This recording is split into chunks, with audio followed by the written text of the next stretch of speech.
Donald Trump আবারও যুক্তরাষ্ট্রের president নির্বাচিত হওয়ায় বিশ্ব রাজনীতিতে পরিবর্তনের আভাস পাওয়া যাচ্ছে।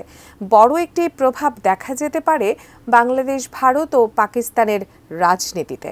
গুঞ্জন রটেছে ট্রাম্পের সহযোগিতায় আবারও ঘুরে দাঁড়াচ্ছেন ইমরান খান। তবে কি কারাগার থেকে মুক্তি পাচ্ছেন পাকিস্তানের সাবেক এই প্রধানমন্ত্রী? জানাচ্ছেন সহকর্মী শাহাদাত রিফাত। 2023 সালে গ্রেফতারের পর থেকে এখনও কারাগারে রয়েছেন পাকিস্তানের সাবেক প্রেসিডেন্ট ইমরান খান।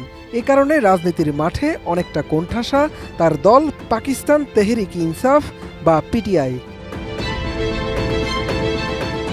এর মধ্যে মার্কিন প্রেসিডেন্ট নির্বাচনে ডোনাল্ড ট্রাম্পের জয়ের পর আবারও আশার আলো দেখছে পিটিআইয়ের নেতাকর্মীরা।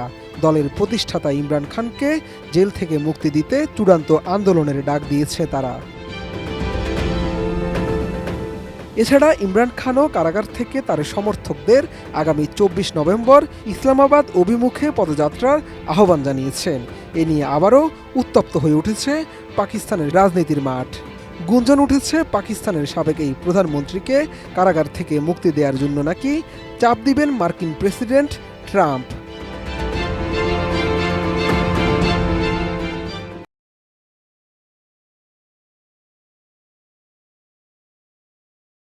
পিটিআই নেতা সৈয়দ জুলফি বুখারী সংবাদ মাধ্যমকে বলেন, তিনি নিজেই বিষয়টি নিয়ে রিপাবলিকান পার্টির নবনির্বাচিত প্রেসিডেন্ট ডোনাল্ড ট্রাম্পের মেয়ে ইভাঙ্কা এবং জামাতা জেরাড কুশনারের সঙ্গে ইমরান খানের উপর দমন নিপীড়ন নিয়ে আলোচনা করবেন। সৈয়দ জুলফি বুখারী আরও বলেন, ইমরানের প্রতি মার্কিন প্রেসিডেন্ট ট্রাম্পের ভালোবাসা রয়েছে। ট্রাম্প ইমরানের কারাবাস নিয়েও গভীর উদ্বেগ প্রকাশ করেছিলেন। এর আগে ট্রাম্পের জয়ের পর ইমরান খানের সামাজিক যোগাযোগ মাধ্যম এক্স হ্যান্ডেল থেকে একটি অভিনন্দন বার্তা পোস্ট করা হয়েছিল। ওই পোস্টে ট্রাম্পকে ইমরানের খুব ভালো বন্ধু হিসেবে উল্লেখ করা হয়।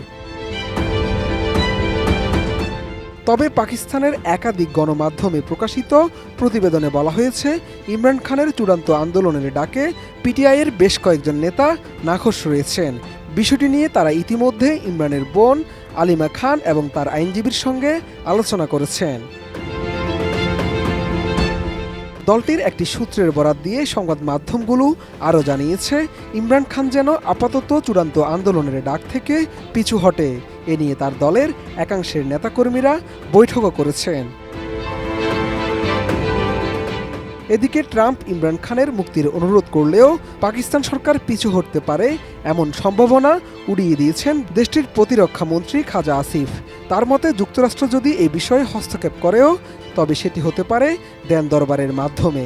উদাহরণস্বরূপ সেটি হতে পারে সন্ত্রাস সম্পর্কিত অপরাধের জন্য মার্কিন কারাগারে থাকা পাকিস্তানি বিজ্ঞানী ডাক্তার আফিয়া সিদ্দিকির বিনিময়ে ইমরান খানকে মুক্তি দেওয়ার মতো ঘটনা। কারাগারে থাকা ইমরান খানের বিরুদ্ধে 100টিরও বেশি অভিযোগ তোলা হয়েছিল, যার একটি ছাড়া বাকি সব মামলায় তিনি খালাস পেয়েছেন। তবে 2023 সালের 9 মে সহিংসতা উস্কে দেওয়ার মামলায় বর্তমানে কারাগারে রয়েছেন ইমরান। শাহাদাত রিফাত, এটিএন নিউজ।